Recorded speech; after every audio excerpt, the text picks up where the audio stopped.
All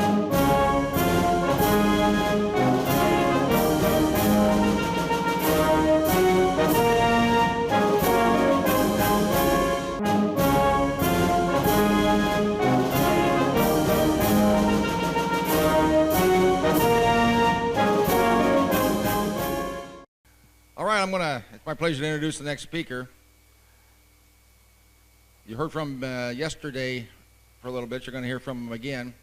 I met him first around, I'm not sure what year it was, 1993, 92, 94.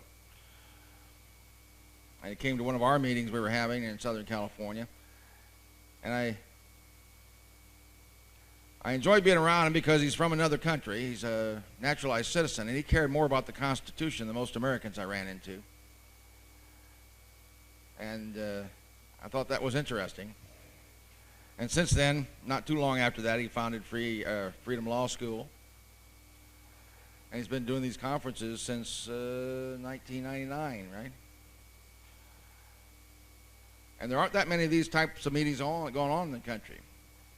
And it's a shame that we're not doing them in a football stadium by now, because these things affect all Americans, and they seem to seek ignorance because the information is there today. 20 years ago, it was very difficult to find this information because the television is all we had. Today, we have the internet. Well, some people have the internet, I guess, you know. But anyway, through the years, we worked together on different projects, and he's done a lot of work on his own. He's gathered a good group of people, and I'm proud to call him a friend. Help me welcome Peymon Mottahedeh up here.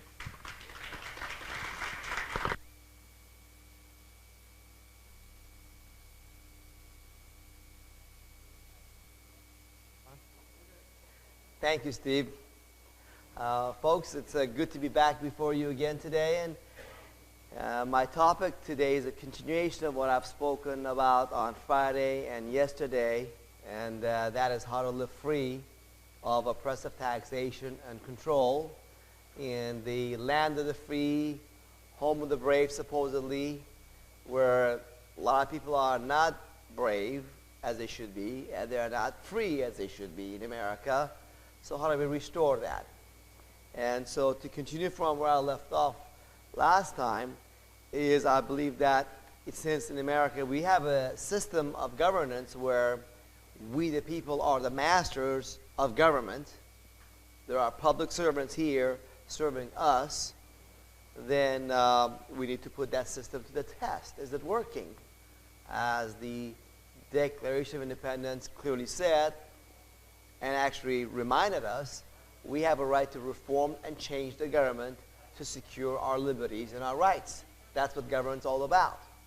So, right to our congressmen, senators, although I've heard this and it's true, it doesn't have as much effect as it used to, as it should. When you tell them about some important issue, these guys, they often just give you a form letter response, you know, and they blow you off. But folks, there are significant issues going on out there that need to be properly addressed. And it's our job as citizens, whether we're voters or jurors, trial jurors or grand jurors, to keep the whole context of government in mind and what's it all about and what we have to do to restore our government to justice and freedom. If you're a trial juror, if you're a grand juror, you always should be suspicious of government officials' motives, because these guys get paid by the government. I was, for example, once before a grand jury, federal grand jury, they were investigating somebody, and I told the grand jurors in there that, you know what, I have some information here I'd like to present to you that the Central Intelligence Agency, CIA, has been importing heroin, cocaine, and hard drugs in this country for decades. And you have the right and power to look at it and investigate it and charge the people who are involved.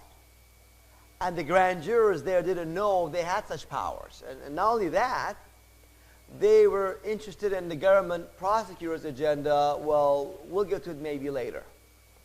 Well, the later never comes, because these guys think they have to follow what the government prosecutor, government judge, or lawyer has an agenda. They have to follow his or her agenda. They don't know that the grand jury is that of citizens, is above these guys, and can investigate whoever they want, any way they want, including the prosecutor and the judge. The trial jurors don't know that they can ignore the judge's illegal instructions and vote justice, and ignore bad laws and see through the deception that's going on. Perhaps the defendant didn't get to have all this evidence in there. They saw something was missing, something's wrong here. They smell something. So, but as voters, I think that duty is available to all of us, because we don't get to serve as jurors all the time. But we all get to have an opportunity to participate and vote every couple of years. So, writing to these guys is important because, for example, right now we have a system where the Federal Reserve, privately owned and controlled, has created about $2 trillion of money out of thin air, literally by legalized counterfeiting. 2 trillion with a T. That's a lot of money, folks. And they lend it out to the banks out there, the privileged class, the banks, for 0 to 1/4 of 1% interest rate. That's almost nothing. It's like free money. The only catch is you cannot spend it. You have to loan it to somebody else. Well, I'll tell you what, I think if you lend me some money at 1/4 of 1%, I'm sure I can figure out a way to make some money by loaning out to somebody else for 5 or 10% or more. That's not a problem. How can I get into that exclusive club? Wouldn't you want to be in that club if you could? You'd be rich. But so that's what's going on. Of course, Obama, McCain, all these guys are the servants of these bankers. So this whole thing is unconstitutional. In fact, to test out the whole thing, you remember recently, as Ellen Brown told you us 2 nights ago, when they want to find out who the monies are going to, the Federal Reserve said, well, that information is held by the New York Federal Reserve. And New York Federal Reserve said, we don't have to answer you because we're a private corporation. We're not part of the government. Isn't that lovely? How many people knew that? How many people read Bloomberg investment news? Average American doesn't read Bloomberg, okay? And even if Bloomberg mentioned it, they didn't say why. They said no. They said New York Federal Reserve said no. They didn't say the reason they said no is because we're not subject to open government laws that under Freedom of Information Act, because we're not part of the government. So you can write to Congress or senators, and I urge you to do so. If that's your issue that you're feeling strong about, and say, you need to act on this thing. Close down this unconstitutional corporation, this delegation of power by Congress to these private group of bankers to make money out of thin air by fraud. Otherwise, you don't represent us. Now, this is not just some small issue, folks. This is a major issue. This is the whole, with that honest money system, with this legalized counterfeiting, we're all being ripped off. This is something serious. If CIA drug running is your issue, the war on drugs is phony and the government is importing it, what about that issue? If income tax is the issue, that you believe there's no law requiring the average American to file income tax, you've done some research on that. For example, you watched Joe Bannister and his story with We the People Foundation, where they even go and put full-page ads in newspapers like USA Today to get the government to come and debate about these issues, and they don't. The government just says, we don't want to talk about this stuff. Why? Because as the Clinton White House official told Bob Schultz of We the People Foundation, here it is, in the first ad they did in 2000. Quote, this is what Jason Furman said to Bob Schultz of We the People Foundation. The legality of the income tax is not a high priority item at the White House. What? That's what I said when I read that. The legality of the income tax is not a high priority item at the White House. What do you mean? I thought you guys government is the creator of the law. You create the law, and you're here to enforce it equally and consistently with everybody. So you don't care if some law is something being done by the government itself illegally. Wow. I mean, you don't care about the law, then you only care about the money. You want only the money. The politicians like Clinton, Obama, McCain, Bush, they want the money. Right? Of course, what's going on with the money now? It's been funneled through the government, going in the pocket of the big banks, insurance companies, investment banks, all that. It's just a transfer of wealth. And all the other powerful special corporate interests underneath them who pick up some of the crumbs, right? But who's the one that got hundreds of billions of dollars of bailout money, right? Bank of America, Citicorp, all these guys. So, and guess what the continuation of this quote is? This White House official says that, and we will not participate in any conference on the subject. Oh, you don't want to talk about it publicly. Conferences are open. Events like this, anybody could watch. A government agent could watch it. In fact, I'm sure the IRS gets our conference CDs and watches them. You know, that's okay. They subsidize us that way. You buy something. You know, let them do it. That's okay. They can do. They want to spy on us. We're going to catch Peymon with something. You know, they'll sort of watch everything I say, and they still haven't been able to do so because we're doing everything under the Constitution, right to free speech, assemble, talk about these things, expose them to the American people at large, hopefully. And so they don't want to talk about it. Well, who doesn't care about the laws? They're breaking the law and doesn't want to talk about it. Criminals. Criminals are the ones that they don't care if what they're doing is illegal, and they don't want to talk about it publicly. They want to hide it. And that's what's going on out there with the major media being owned by the same small group of banks. They don't want to talk about it. This is the situation at hand. So confront them right here. I personally help other people write about these issues to the congressmen and senators. I say, in fact, I quote this one right there. You don't care about legality income tax? Then why should anybody else? If it's illegal or not. If it's not legal, if you cannot show it's legal, then why are you extorting money out of people? You know, people are on credit card debt, can't pay their mortgages, losing their homes. We have an increasing number of homeless in America. I can tell you folks, an hour north of here in Inland Empire, Riverside, San Bernardino area, there are tent villages out there. People who have lost their homes and now are living on tents. Why? Because they don't care. These politicians don't care. These politicians don't represent you and I, represent the bankers. So write to them. If they don't answer you, put it, okay, if we keep the record of that stuff. I recommend you send everything to them certified return receipt requested, okay? Have some documentation about that. If they ever want to come after you, you can take that to the jury. We need more of these things confronted. And then, folks, that's how the revolution will start. We need to have more of these trials that the government tried to prosecute some good patriot illegally, and they end up with egg on their face. Witness Joe Bannister's trial. Joe Bannister, you know, exposed government fraud. They tried to put him in jail in 2005, and jury said not guilty. He done nothing wrong. Witness Tom Cryer, the constitutional lawyer. You know, they want to put him in jail. The jury says not guilty. Now the government ends up with egg on their face. Every time, folks, the government goes over and try to wrongfully do something, they end up egg on their face. Okay? Freedom Law School, they tried to approach me in 2003 as an abusive tax shelter promoter. Right? And guess what? When they did that, I communicated with them and they backed off. Oh, we're not saying you're an abusive tax shelter promoter. They're not talking about that. Okay? When they try to get information about our conferences, guess what? The first time I'm going to tell you guys this publicly. They attempted to get information about conference attendees at one of our previous conferences. Don't have a heart attack about it, because guess what? They didn't get it. They didn't get it. We sued them in court. I sued them in court on behalf of all of you and myself.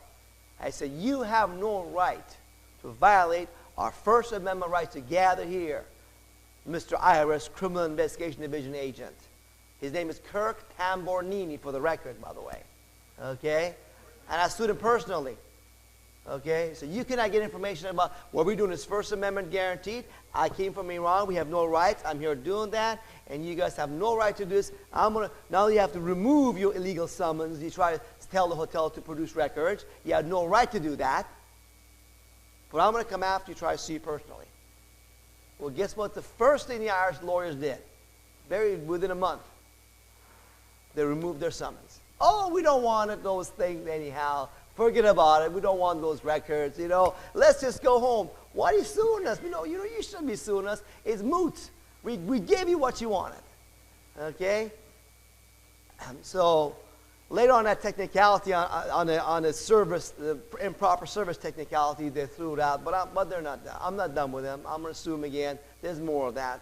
I'm going to go after them stuff. But there's a series of stuff they try to chill my exercise of my First Amendment rights and yours, and they're not going to win it. I'm going to be filing a lawsuit against them in the near future. All these agents are going to be exposed. And all these higher-ups, they're going to be exposed because this is still America, folks. This is not Iran. This is not China. It's not a dictatorship. It's a free country.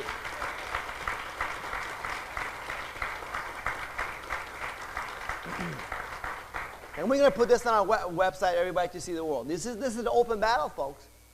And if you think you're just going to be in your corner and your turn is not going to come up, well, that's false hope. Because your turn will come up when you don't expect it.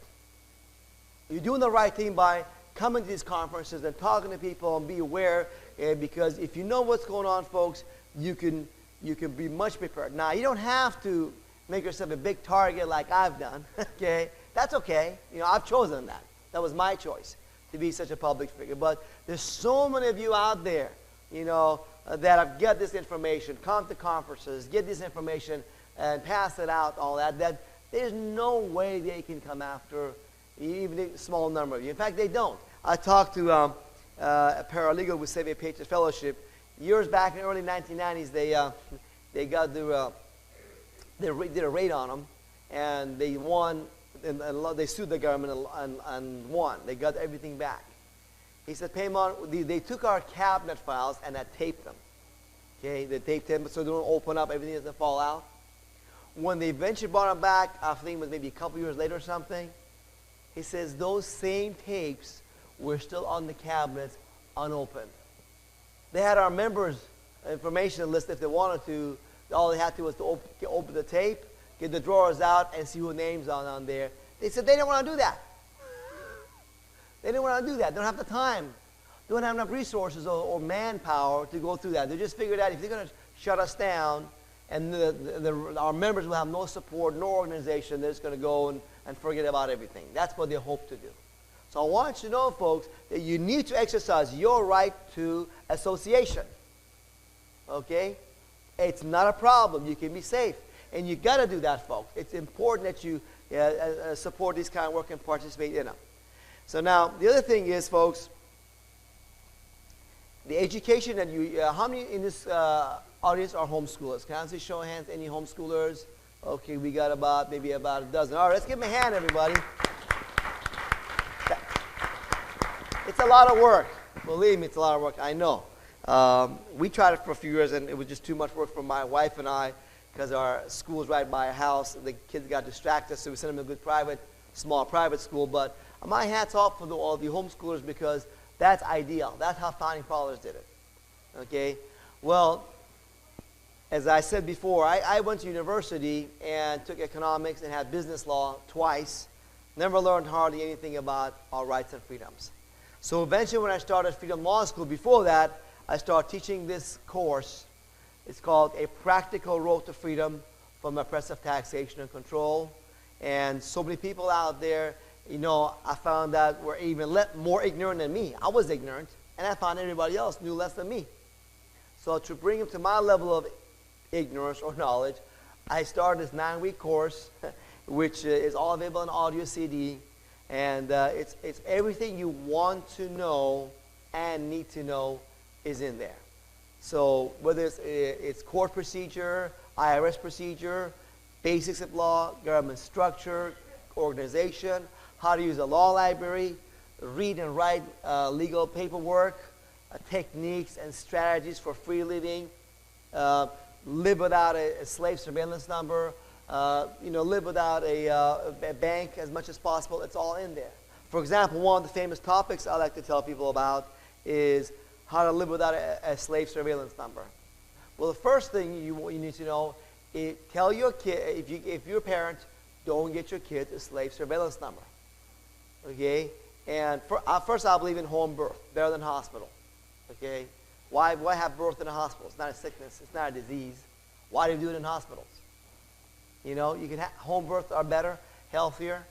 My kids, except the first one that my eggs had, my wife had with her eggs, they're all home birth, all healthy.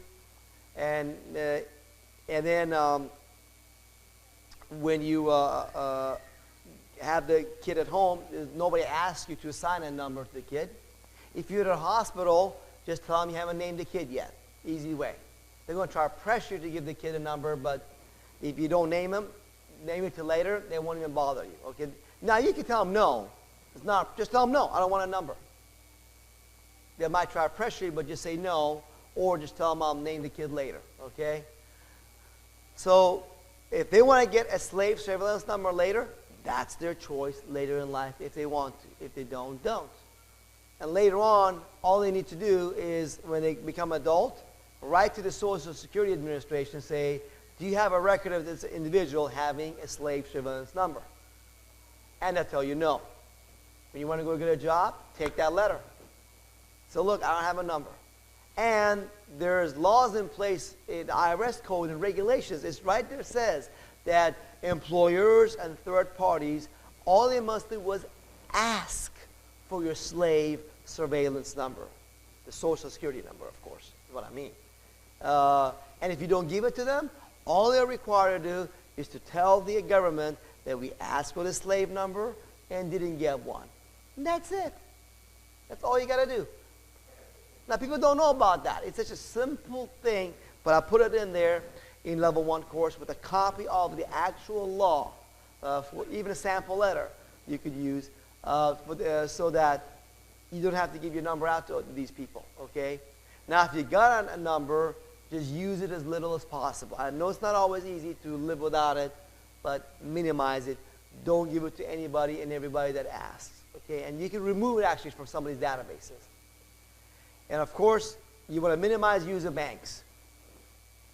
Right now, I have a couple I'm trying to help, and what the government did is they took all the bank deposits they made. So this is a true story, okay? All the deposits they made in the bank account, and they claim, you know, all that is your income. Now, who cares if that's business expenses, if they took money in and out? They add it all up, and the courts have said that anything you deposit in your bank account during that year is considered to be your taxable income. That's assumed to be your taxable income for that year. Isn't that ridiculous or what? So if you make $50,000 a year and you have borrow some money or lend some people some money, they give it to you back, and you make in and out deposits, and it adds up to $100,000, guess what? The IRS can come and claim you had $100,000 of taxable income. Not $50,000 that you had at your regular paycheck job, but $100,000. And the courts and government says, well, you can show us how much was borrowed money in and out, how much was a business expense if you had one. What do you mean? How many of you knew about that so you would keep records of several years ago what the heck in and out with all your bank deposits? How many would keep track of that? You wouldn't probably. Very likely. So you get stuck. Oh, bank deposits. You said, but I filed, and even those of you who think, I'm a good filer, I filed my 1040 income tax confession form because I'm afraid of them, I don't want to get in trouble. Well, guess what? They're going to add up your bank deposits. But I filed my 1040 income tax confession form. They got your bank deposits.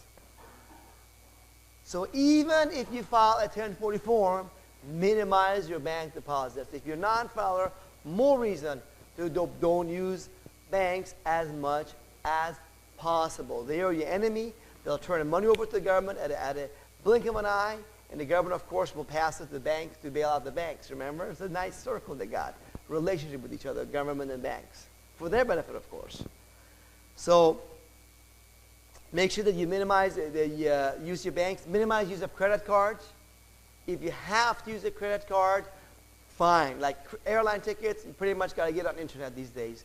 Fine, but keep record of what it was for, okay? And then if you, even car rentals, don't just go and get a credit card. Guarantee with the credit card, when you get there, pay cash. Hotel room rentals, guarantee with the credit card, when you get there, pay cash. Of course, they want to use your fear of security and get you to use plastic. You know, I know people say, oh, but it's, especially women generally. Oh, it's so secure. I feel unsafe carrying cash with me. What if I get robbed? Robbed? You were worried about the street thug? Worry about the big brother thug. That's the thug you got to watch over, you know? So they want to keep track of you, you know, because again, as I mentioned to you the other day, and we have it in our catalog, on page, I think it's 19 or 17, you must use cash if you expect to have financial privacy. If you don't, and I tell you what, I've seen it. Before a grand jury, they had this friend of mine, one of our students, it's on page 17, and this other guy paid him for cash to do, or a check, to wash his car, detail it. And they flew him from California to Washington, this guy, paid for his airline ticket and hotel, to testify about this other guy. Why did he write you a check for $1,000? You know, what was the sneaky deal going on about this guy? We want to find out. And he said, well, you know, it was, in this case, it was no big deal. It was, you know, he paid me to wash his car. Well, that's what you do, folks. When you use the banks, so use money orders to pay your bills, use cash, and folks, gold. I'm telling you, we're going to talk about this more tomorrow. You know, we're in a Great Depression of the 21st century. We're going to have deflation first, and then later on we're going to have stagflation. Both of them big. And in both conditions, for most of it, gold and silver and other precious metals of real value will do well. I'll explain that more tomorrow, why, how it works, okay? But you need to be aware of the situation. One of the things I like to suggest, if you cannot make our class tomorrow, on Monday, on the Economic Hard Times Coming, on the Great Depression, is to get it available online, watch it that way. At the very least, if not, go take Economics 101 in your local community college, if they have room, that is. Because with all these unemployed people, guess what they all want to do now? They want to go back to school. They're out of a job. They say, I'm going to go back to school. But at the same time, the government has no money, state, and they cut back on classes. Yeah, so you can't get into classes if you're new. But if you want to try it, do that. You need to know a little bit about basic economics, just like you know a little bit about your law, just like you need to know about health. All these great speakers. Do you know about soy? How about genetically modified foods? You know, how many of you, let me ask you this, after hearing last night, for example, found out that you've been eating genetically modified foods and you didn't know it? Raise your hands if you found out that, yep, based upon that, I've been eating genetically modified. How many of you have not been eating genetically modified foods? Okay? You know, for sure. For sure you have not been eating genetically modified foods. Very few of you. Okay? So you need to know some basic about these things. Now, I covered how in our catalog, if you want to get this out, folks, get it out. We covered in our 2009 Freedom Catalog. I'm going to continue discussing some things out of here. If you go here on page, let's see, we were at page 17 and 16, okay? Let's go to page before that, which is page 14 and 15.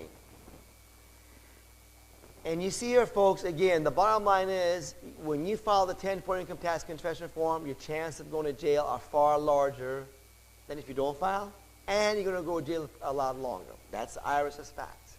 Now, people say, well, should I file pay income tax or not? Well, I'll tell you what, I cannot tell you what in your life, how to handle your life. I can tell you this, I think we need, in America, a revolution. We got to quit supporting the enemy, the banks, who own the government. We got as much as we can, quit supporting the enemy. So, if you're going to sign a 1040 income tax confession form, here's what you do. You sign underneath your signature or above it that although the numbers on this return are correct, as a matter of law, I don't believe I owe the tax. You can do that. I'll repeat that. Even though the numbers on this 1040 are correct, as a matter of law, I don't believe I owe the tax. So if you're one of those guys who wants to be, I'm not sure about this, I'm going to keep filing, at least for a little while, or have been filing, fine. Just make that statement, and you can do that. You have a right to free speech. The courts have ruled, by the way, on this issue, that you can do that without getting in trouble. Just put on there, I'm signing this under duress. As a matter of law, I don't believe I owe the money. The numbers are correct. Mathematically, the information is correct. If you're going to fill out the 1040 form, make sure it's correct. True, complete, accurate, all those things. Have all your deduction, expenses, everything there done right. Make sure of that, if you're going to do it. And if you say as a matter of law you don't believe that owe the tax, guess what? Later on, you can challenge the tax if you wanted to.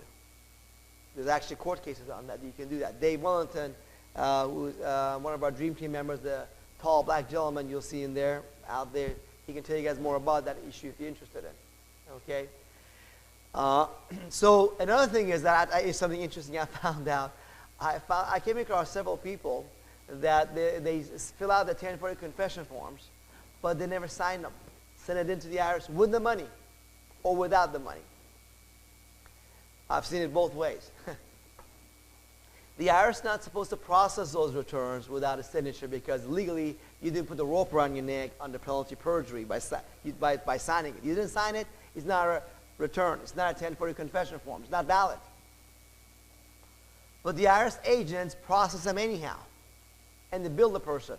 Eventually, I had one guy came to me, they billed him for $17,000. They want to take his paycheck of his job. And we asked for a collection due process hearing, and we went through the process. After 9 months, the IRS appeals office admitted that, you know what, we didn't follow the proper procedure. We didn't issue our claim against him and notice of deficiency. Therefore, our collection action is illegal. And the guy, all of his money was withheld by his company, was given back to him. Whole $17,000. Because there's two ways that you can be assessed or fixed an amount of tax on you. One is you fill out a 1040 income tax confession form and say the amount on there. That's way one. Way two is even if you don't file, or if you do file, there's still, the government must send you a notice of deficiency. Write it down. A notice of deficiency. You all need to know that term. It should have been taught to you in high school. A notice of deficiency, and based upon that, they claim you owe them so much money. They must, by law, issue that notice of deficiency, or NOD for short, to you.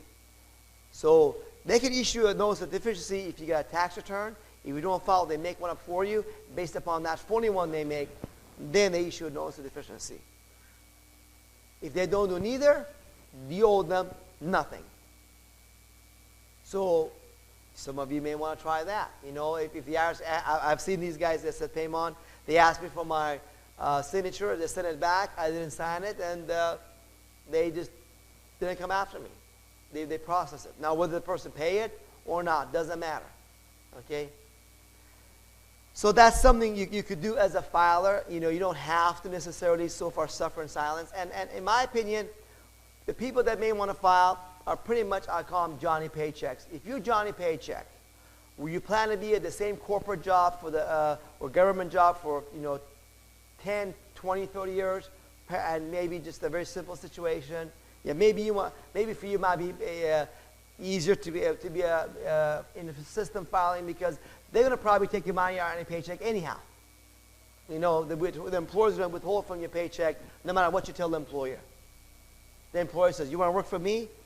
I'm going to take some money out of your paycheck, and I don't want to hear no more. If you don't like it, go someplace else. But if you're an independent contractor, if you are a small business owner, if you're professional, guess what? There is no automatic withholding, okay? And now you have choices to make.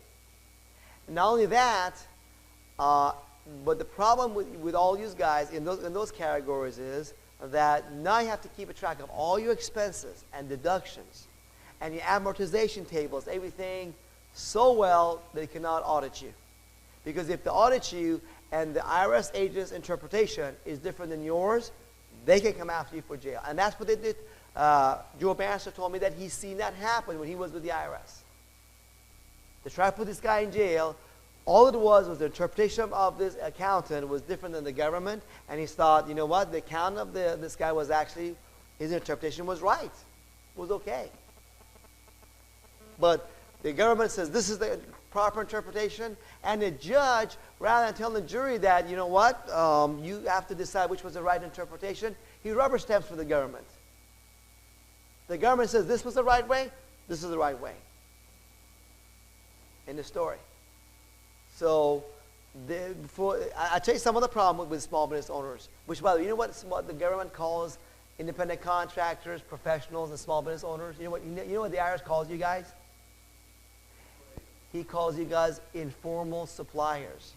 You don't know that. You're an informal supplier. Yeah. Informal supplier basically somebody like has maybe, you know, under 23 employees or works or less than that or by themselves. You're not even a small business, okay? They call it informal suppliers. So guess what? The informal suppliers are the people, the backbone of funding the freedom movement, because if you are giving this much money every year to the enemy, okay, and you're not, guess what? Now you can take that money, give it to the freedom cause, you know, freedom organizations, causes, you know, that really trying to restore us to freedom of the Constitution, okay? And you keep some of the rest of it if you want. That's fine, okay? But we need to have a lot more of that, because the largest industry in America is not banking, it's not automobile. You know what the largest industry in America is? Informal suppliers, what we call small business owners. That's true. So if we have enough of the small business owners say, you know what, I'm not going to participate in this scam, and I'm going to put some of that money into the cause for freedom, folks, then we can make it happen. And that's why, folks, we want to have these conferences every year across the country. And we're going to have it happen. We're going to mention it at Freedom Law School. One of our visions, the dreams of me and mine is we have this kind of conference every month in a different part of the country, and we can not just fill up a hotel, we can get thousands and tens of thousands in these meetings. Do you think that's what we need to do to get our country back?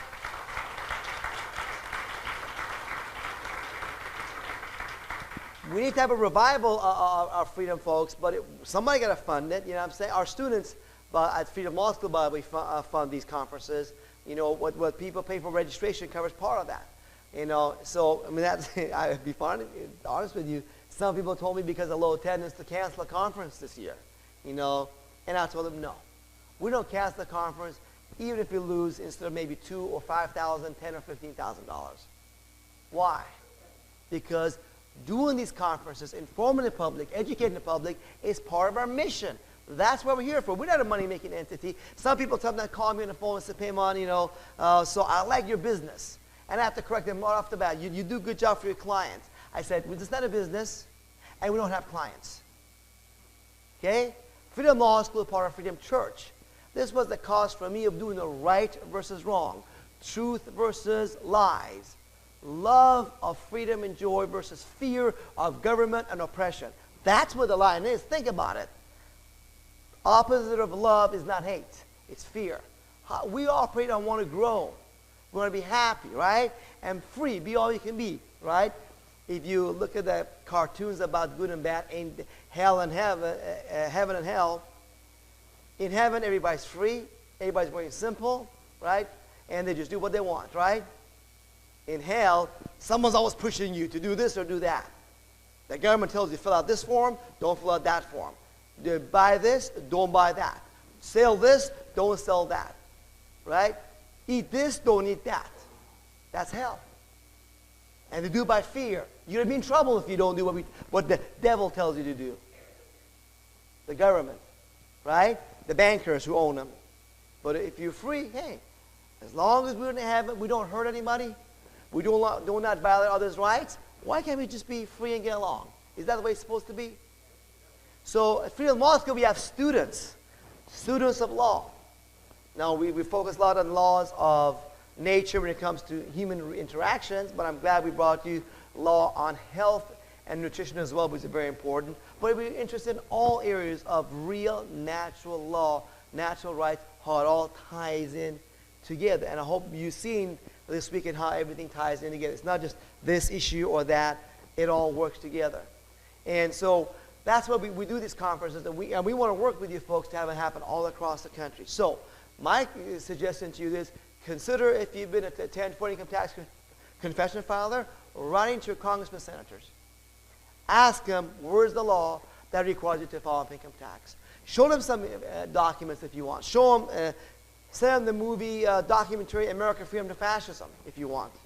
Or former IRS agent Joe Bannister, his report or his speech on video. Or these USA Today ads, you know, of We the People Foundation, you know. And ask them straight out questions. Look, if I'm supposed to pay income tax, where is the law? If you show me the law and you refute this stuff, I'll pay it.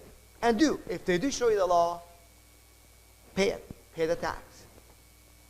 If they don't, don't. I tell you what, though, I've seen a lot of people do this. And how many times do you think I've seen a government official, a congressman, senator, write back and say, I researched this issue, and here it is. Here's the IRS code. The law requires you to file income tax. Here's a photocopy of the law. Never. Not once. What they do is the same thing that crooked judges in the courts do to the jury. They say, oh, the government has general taxing power. 16th Amendment, the Income Tax Amendment was ratified. You know, they say, oh, this code section provides for the taxing power. When you actually read the code section, it doesn't say that. It doesn't say that. Different courts, for example, what is the law that requires you to file income tax? Do you know that different courts of appeal have said different code sections require to file income tax? The courts cannot agree what law requires you not to file income tax. If the courts, the learned judges, the courts of appeal, one level below the Supreme Court, if they cannot decide where is the law that requires it to file income tax, if they cannot agree where it is, then where is it? You see what I'm saying? So, but at this time, folks, another thing that really I think is important, that you get yourself some good support. Get with like-minded people. For example, people ask me throughout today about where do I get information about all this good nutritional health. I tell them, well, go to Price Pottenger Nutrition Foundation website, ppnf.org, and you go to Western Enterprise Foundation's website, westernenterprise.org. You know, realmilk.org is a part of Western Enterprise's project. They've done all the work already. You don't need to reinvent the wheel. Just go in there. You know, they got website information there. They got local contacts, coordinators. For example, the Orange County coordinator right there is lady in the back in a white shirt. You don't want to know about Western Enterprise? Talk to her. Where you can find good source of nutritional information and foods and all that. They got people across the country. We want to do the same thing, folks, with Freedom Law School. Have chapters of Freedom Law School across the country. So like-minded people I want to talk to somebody like me that understands these things, who listens, who doesn't think we're crazy. Well, talk to Joe, talk to Steve, talk to Ann, you know. And you guys start these things going on, have a source. There's got to be a source available throughout the country for people to come to. So what we want you to do, folks, is get involved and active and start your own local chapters for freedom, for health, for truth. It all goes together. And work together, folks, about all these issues, okay?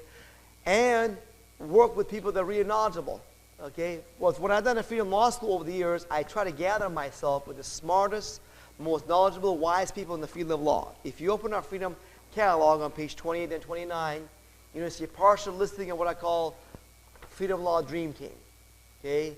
What we do with the best guys out there who really know their stuff in the law, when it comes to especially the IRS and the Constitution, we work with them. And they're different. Some of them are enrolled agents. Some are attorneys, paralegals, other specialists. We work with them. So if somebody, you know, for some reason they target you, okay, guess what? We know who the good people are that come to defense of the person to the best of it, okay? The attorneys, the paralegals, enrolled agents, myself, we can pick the right people to be there for you. So what I've done is at Freedom Law School, I figured, you know what, why don't we do a combination thing? Every organization out there, folks, they say donate to us so we can return America to freedom. And some of the good ones are Gun Owners of America, Libertarian Party, John Birch Society. You know, there are many others who try to restore the Constitution and our rights. And they're all doing a good job. And I'm not going to knock any of them down, you know, because we need to have that happen. But one thing they're not doing is helping you be able to give to them, to be able to fund their work, right? All these organizations say, just give us some money. Well, what if before asking you for money, I was able to save you $10,000 or $50,000? Now, by doing that, maybe you should give us all of it or 90% of it. Well, how about half of it? I'm not greedy. Right? You say, well, what money? What can you save me? Is one of those mortgage deals you save on your mortgage or insurance or this, that? No. Don't give money to your enemy, the banks, who's been funneled through the government.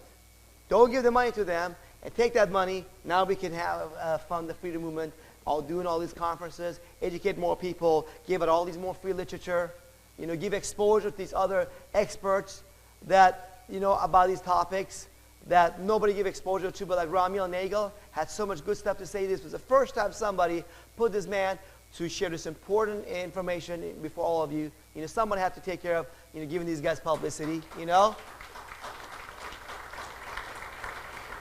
So that's what you do. Now, if you want to be part of that, contribute to that, you think that's a cause that it feels right for you, we're here. But here's what I did. I figured, you know, I'm going to offer something people extra and just give you some peace of mind. We put together, if you open up our catalog, page 22 and 23, these freedom packages, which also have tax defense funds included in them. Page 22 and page 23. Okay? And what these freedom packages offer you, number one, is education. That's the foundation. Without that, you got nothing. And I tell you, I've turned away people. This guy said, Peymon, I'm going to pay you whatever you want, but I don't want to listen to nothing. I'm going to read nothing. Just want you to do it all for me. And I told him, no. You don't have to necessarily study, become an expert, you know, but you need to know something about these things. Okay? We're not here just to tax defense fund. We're here to educate Americans about freedom.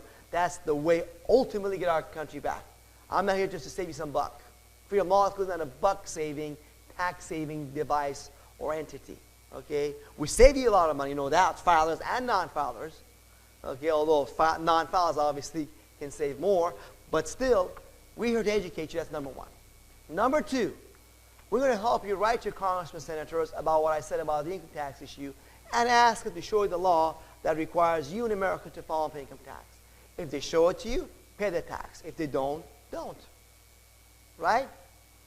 Number three, we're going to give you unlimited support and consultation. If you have questions, something comes up, there's always somebody knowledgeable on the phone or in person if you want to visit us who will be there to assist you, counsel you, talk to you, hear you out, and take care of things. Know what's going to happen.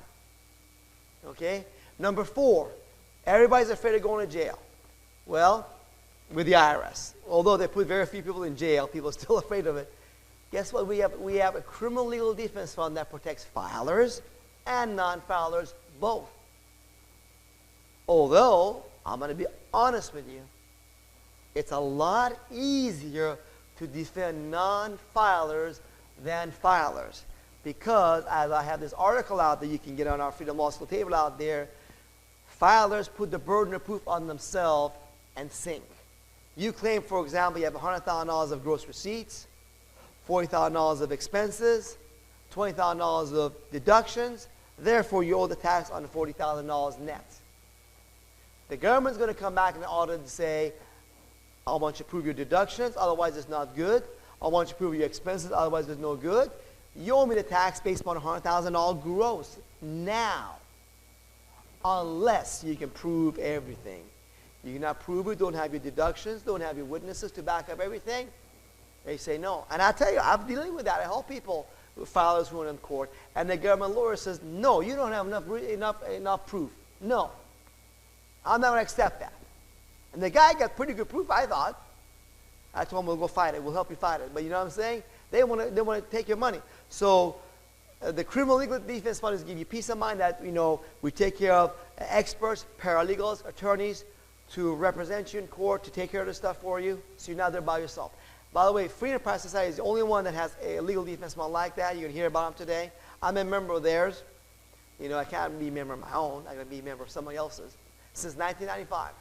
It's a good idea I got from them. Okay? And what I do, of course, with ours, we cover, people ask the question, it'll come up, I'll tell you, we cover not just misdemeanor failure to file like they do, we cover tax evasion. Okay, because it covers filers and non-filers, although there are restrictions on those things, okay, what we can and cannot cover. Then we give an option.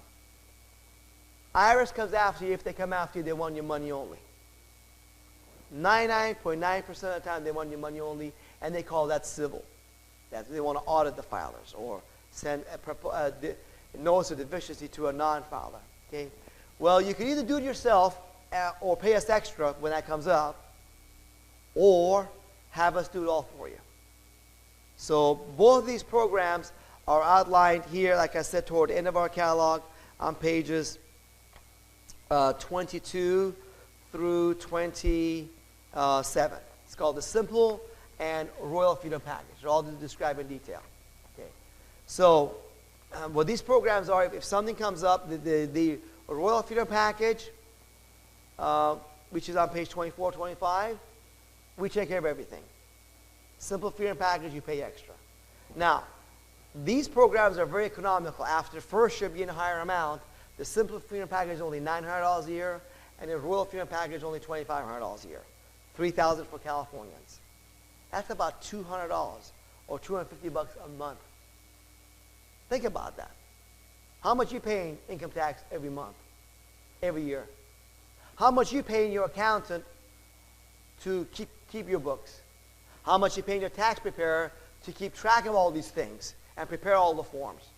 Okay? So when you add it up, actually that's pretty inexpensive. And guess what? We still got money left over to give all the free information we give, to put out these conferences, bring these great speakers, knowledgeable people for you to learn about freedom and get it out to more people.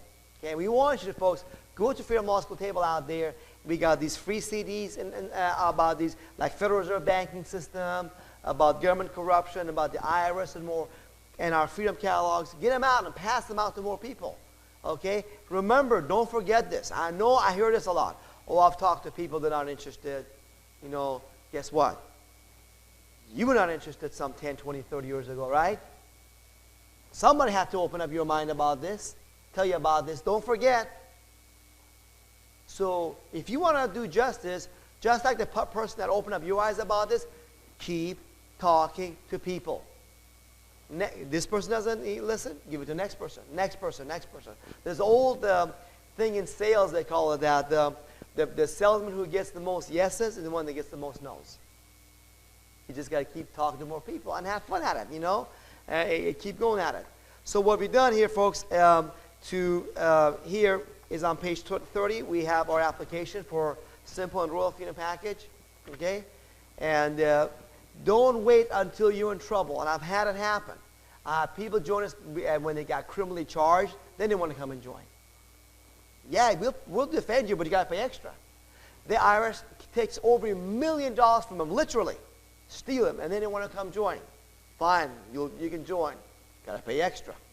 Oh, now those are big ones. Of course, people have smaller stuff. So too often people say, oh, it costs so much, you know. If you don't, the first year's higher, we'll let you make payments on the first year. That's not a problem, okay, on these programs. But after that, second year thereafter, it's very affordable, folks. You can do it. And you know that you're doing something good for yourself, your family, and the country at the same time.